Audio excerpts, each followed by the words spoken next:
Hey guys, Fred and Sheila McCoy, Hatfield McCoy Museum, fredmccoy.com. Sheila's behind the camera. Hi guys, hope you're having a great evening. Got a car show going on out front here. They line them up in front of our building, all down off four streets. And we just came back in. So somebody had sent us a message to watch a video, and we watched it, and we're going to comment on this video.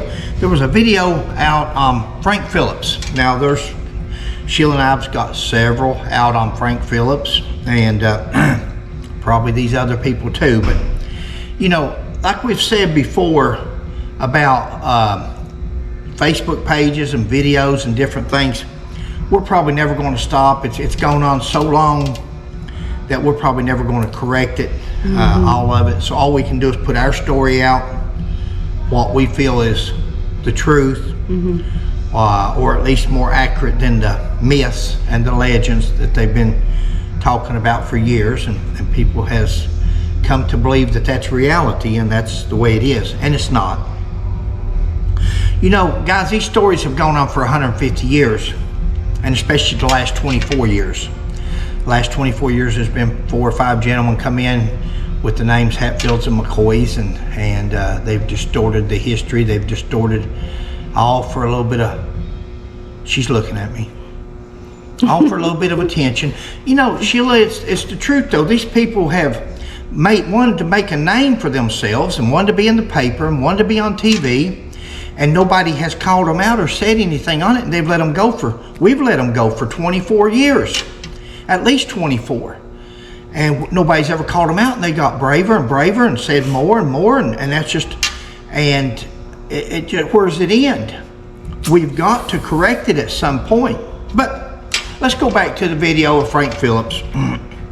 One thing this video said, and you know, you can tell by the way the people talk that they believe this stuff. They believe they're taking the easy way, rather than researching, rather than going with common sense or what's practical. They go with the legend. They go with the stories that's been told, mostly by Coleman C. Hatfield, who was considered the Hatfield historian, and he made up all these big stories. I don't know that he made them all up, because Devil Anse helped out. You'll hear a story later on we're going to do where Devil Anse went into show business, and after a certain time, Devil Anse, after Randall McCoy died, he felt he could say or do anything he wanted, and he did.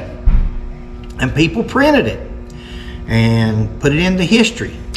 And that's what Coleman C. did. You know, what's funny about Coleman C. is everybody wants to believe everything he says in his books or in any of his sayings, until it comes to Devil Anse letting his grandson starve to death or die of malnutrition with no food to eat.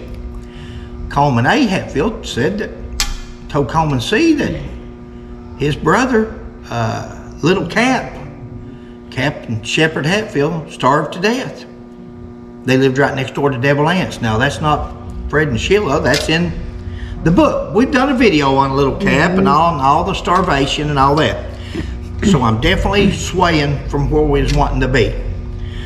In this Frank Phillips story, the first thing these people say is that Frank Phillips was a hired gun. He was a murderer. He was a hired gun. He was hired by Perry Klein.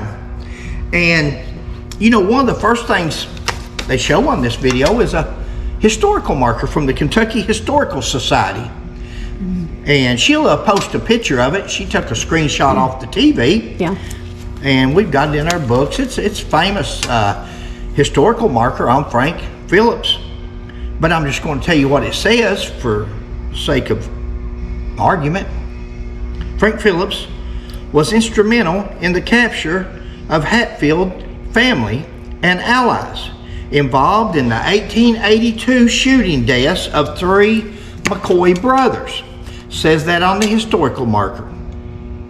He was instrumental in the capture of the Hatfields' families and allies. Now, this lady, when she's narrating this video, she says Frank Phillips was a murderer, gunslinger. Hired gun. Hired gun. The sign also says, in 1888, Governor Buckner appointed Phillips, former deputy sheriff, as a special envoy to arrest indicted Hatfields hiding in West Virginia. He later left law enforcement to raise a family. He died at 36 years old. This is and you know, I'm pretty rough on Kentucky historical sites and markers, and especially Pike County historical markers. But they say he was a deputy sheriff, was appointed by the governor as a special officer, which was the state police. He had statewide jurisdiction. Nowhere in this historical marker, nowhere, does it say that Frank Phillips was a murderer. Frank Phillips was a hired gun, a gunslinger. Hired to murder the Hatfields or something? Yeah, we get to that in a minute. That's in another comment. Yeah. And you're exactly right. This is not us speaking. This was on a video, and you know, nowhere in that marker did it say, and this wasn't in the video this time, it was in another video, but that Frank Phillips rode with Frank and Jesse James, that he was an outlaw. See? Said he named, at one time, one video said that he named his boys after Frank and Jesse James. Not true. Not true. Jesse was named after his grandpa.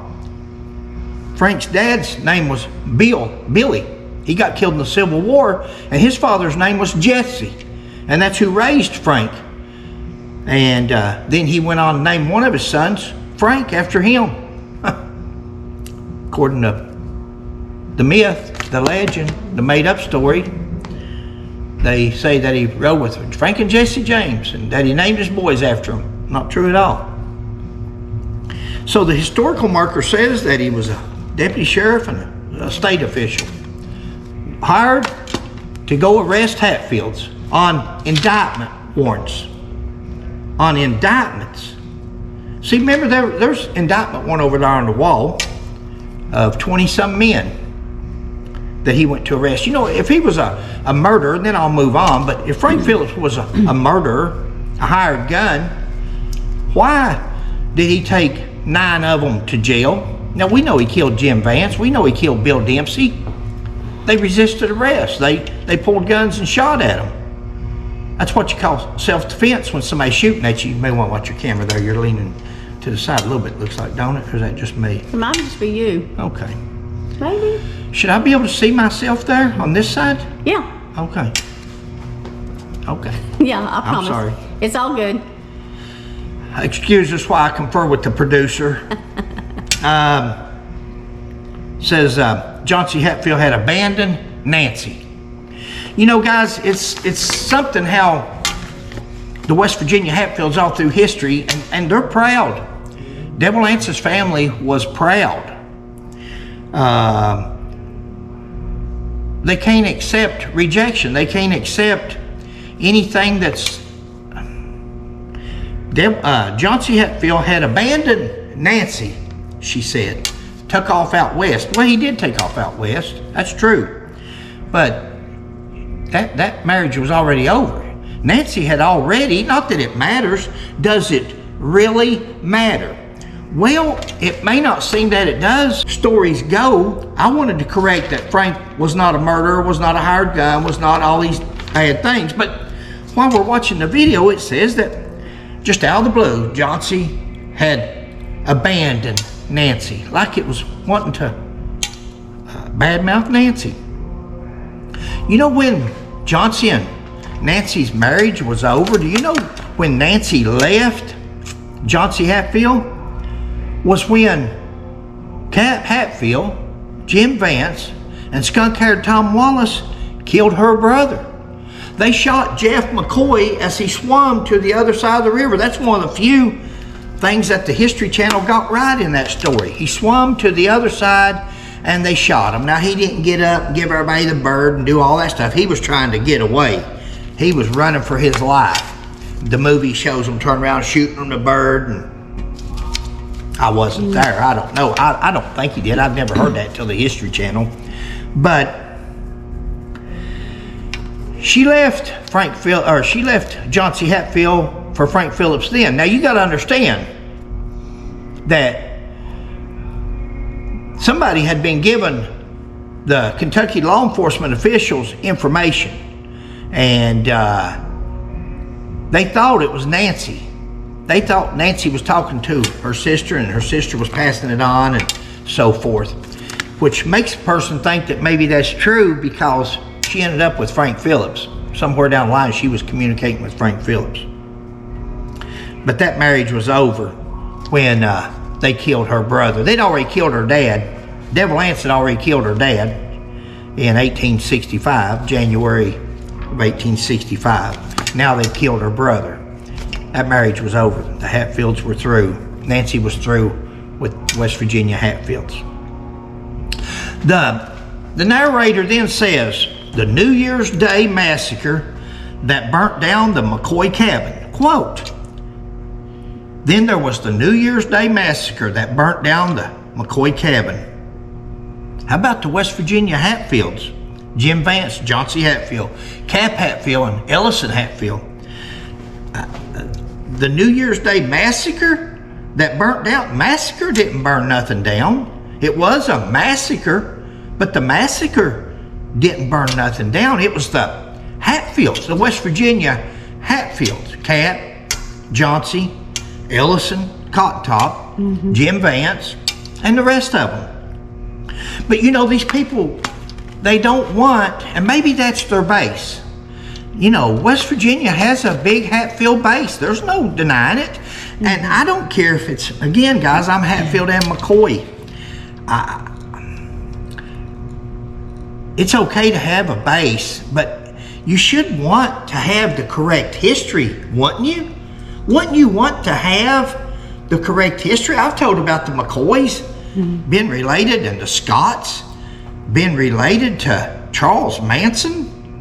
I've not pulled no punches for the McCoys, but this person won't say the Hatfields killed the McCoys or massacred the McCoys. She said the New Year's Day massacre that burnt down the McCoy cabin. Names Nancy and Frank were indicted for bigamy.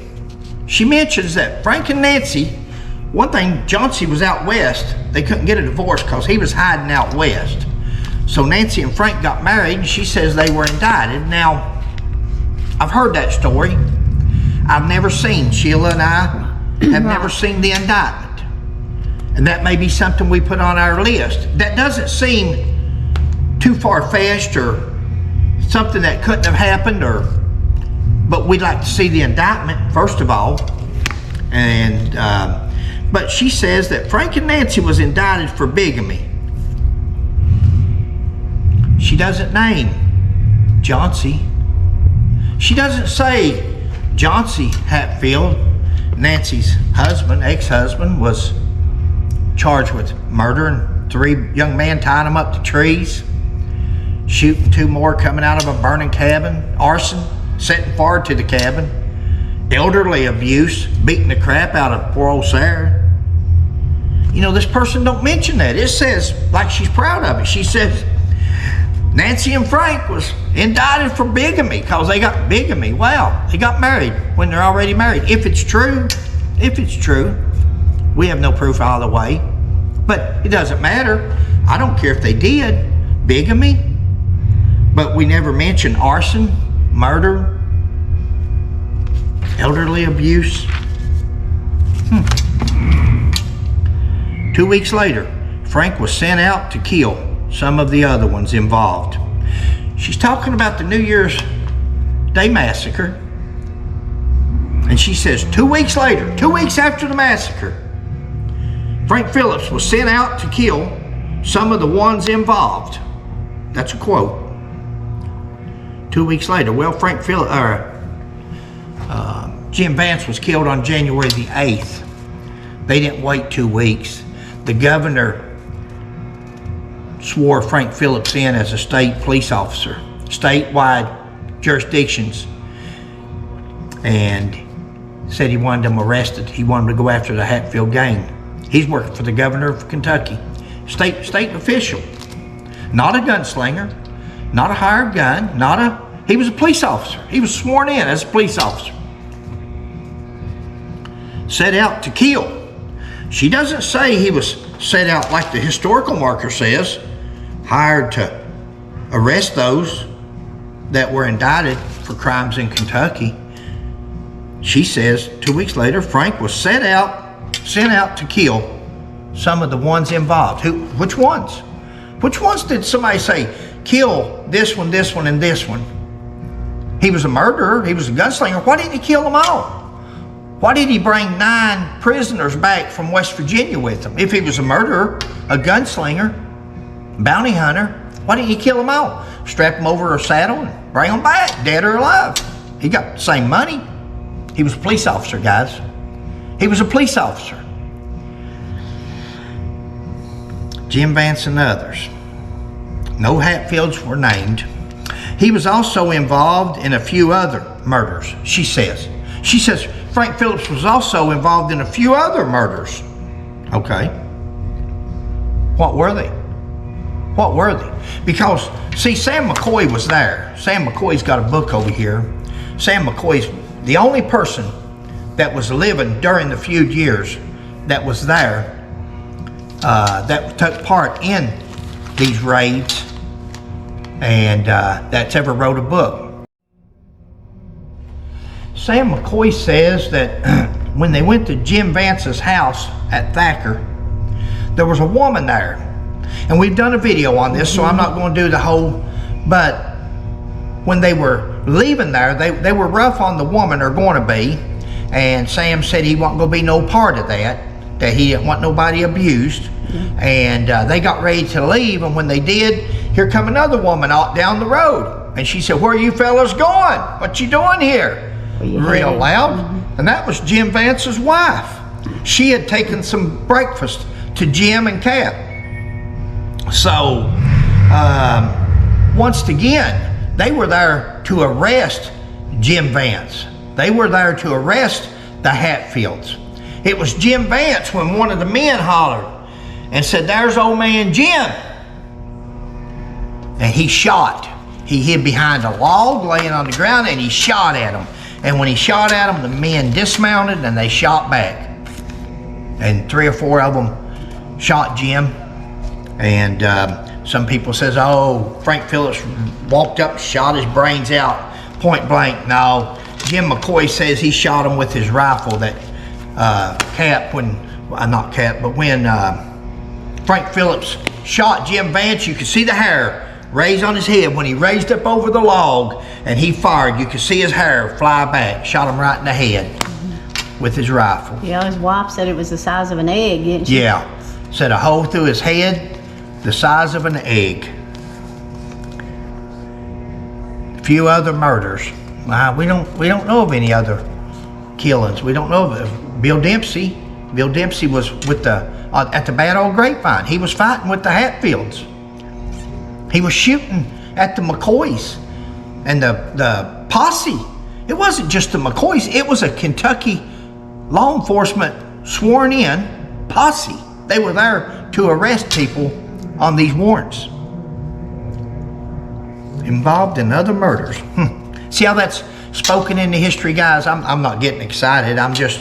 Actually, you're gonna get... You know, you don't have to get excited, but if you'll just listen to things when people says something, and we do, because I don't want to argue with people. I've argued with people for 50 years over this, and it causes hard feelings. And all I want to do, Sheila and I, is speak the truth, speak what we know is the truth that we can prove, and then you guys can believe what you want. At least you've got both sides. See, the McCoys have never spoken up. The McCoys and the Phillipses and the Perry Klein family, and nobody's ever took up for them.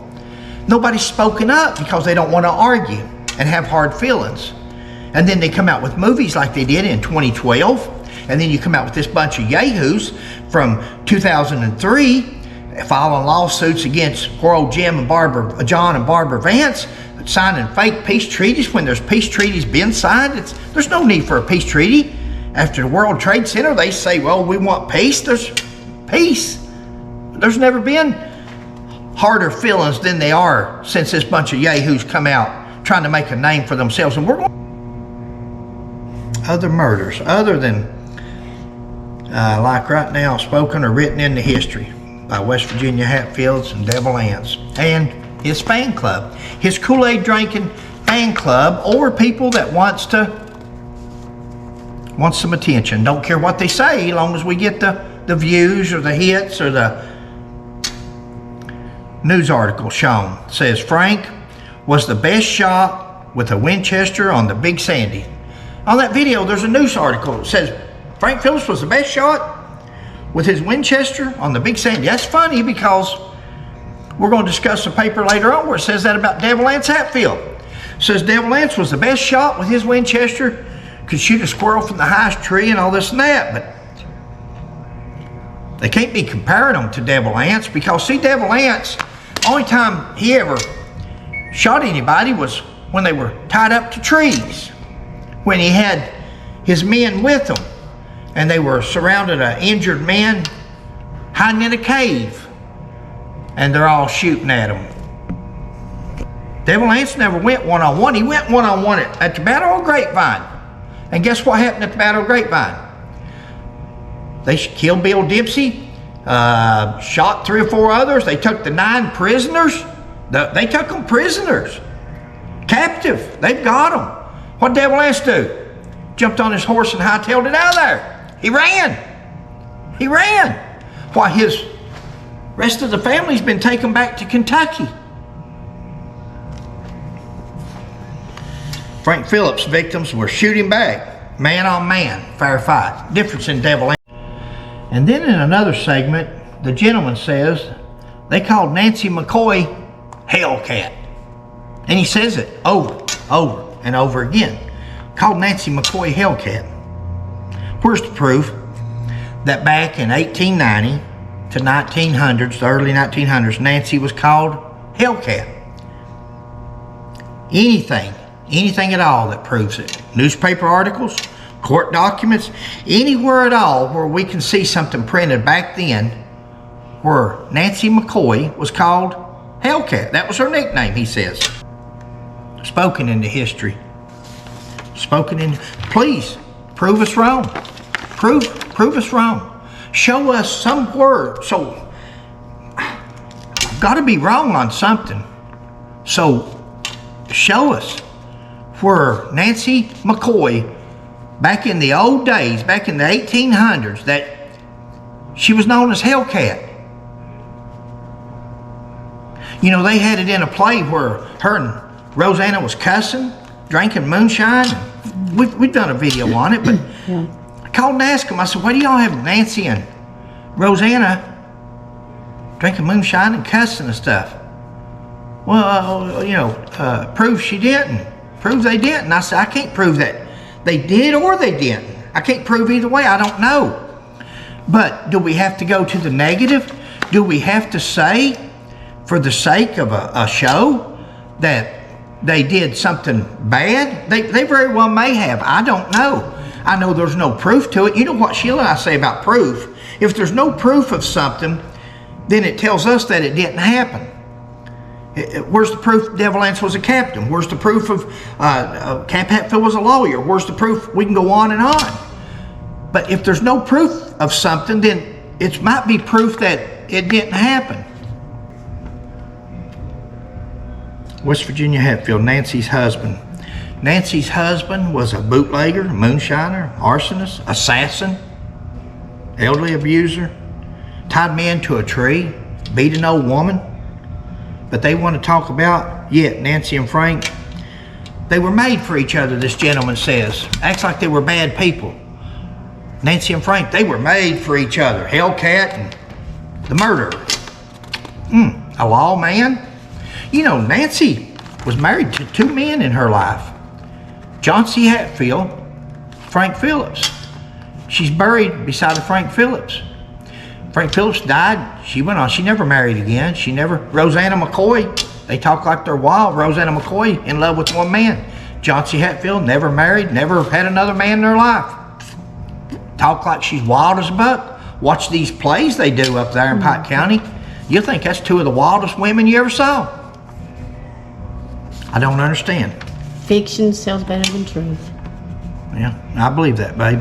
Fiction sells better than truth, and that's Notice how many times speaks into history, Hellcat. Nancy was a Hellcat. Totally fictional with not 1 ounce of proof. Speaking something into history with no proof. Now listen, if I'm wrong, please prove me wrong, and I'll apologize, and we'll make the necessary corrections. That's the way I do. I know what I was saying a while ago, guys, when the battery went dead. It's just like these Facebook pages where you can comment on a Facebook page. I know a lot of them get deleted after you do if they're in response to Randall McCoy or the Kentucky McCoys or the Kentucky Hatfields even. If it's not, they can say Devil Lance Hatfield walked on water and it'll stay there like it's the truth. But you can ask a question as to why this happened or where's the proof for that, and they'll delete your post. Well, because I don't want to argue with people. So we put it out there, believe what you want, research what you want. We try to show you proof, at least give you enough to the other side. Why not? Why not? Ask.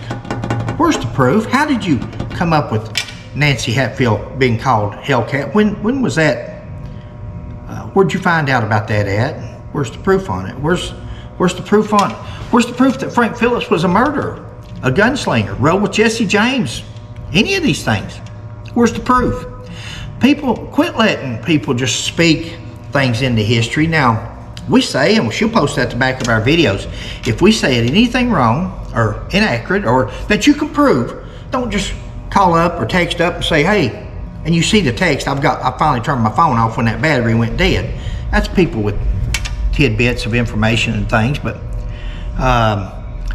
if you show us proof, we'll correct anything we say or a mistake that we've made. Well, sure. But you can't just call up or text and say, I seen this in Altina Waller's book that this happened or that didn't happen. Well, anybody that watches our videos know how I feel about Altina Waller getting on the History Channel and laughing and making fun of Randall McCoy and him a victim of nothing but a bully, and her calling it social and economic change. Had nothing to do with 6 of his children being killed, had nothing to do with his cabin being burned. Social change, economic change in Pike County with the coal mines and all that didn't take place till up in the 90s. Feud was over by then. Had nothing to do with coal. Guys, I know I drug this one out longer than I was supposed to. Sheila, I told her it was going to be a short one and she laughed. That's all right. No worries. But hopefully there's some information in here that you can use or at least look into and see. Yeah. I always ask questions, because guys, that's how you learn. And there's nothing wrong with asking questions to find out your answers. If somebody gets mad at you for asking a question, that's because they're lying to you and they don't want to be put on the spot. They don't have an answer for you. There's no need to get mad if you can prove the bull crap that you're selling them, then, you know, that's fine. Right. But if they can't prove it to you, they get mad and start arguing. Well, That's why I don't have comments. Sheila, what do you want to say? thanks for watching today, guys. Hope you enjoyed our story that we did today. Please like, subscribe, and share. We'll catch you on the next one. Bye. Thank you.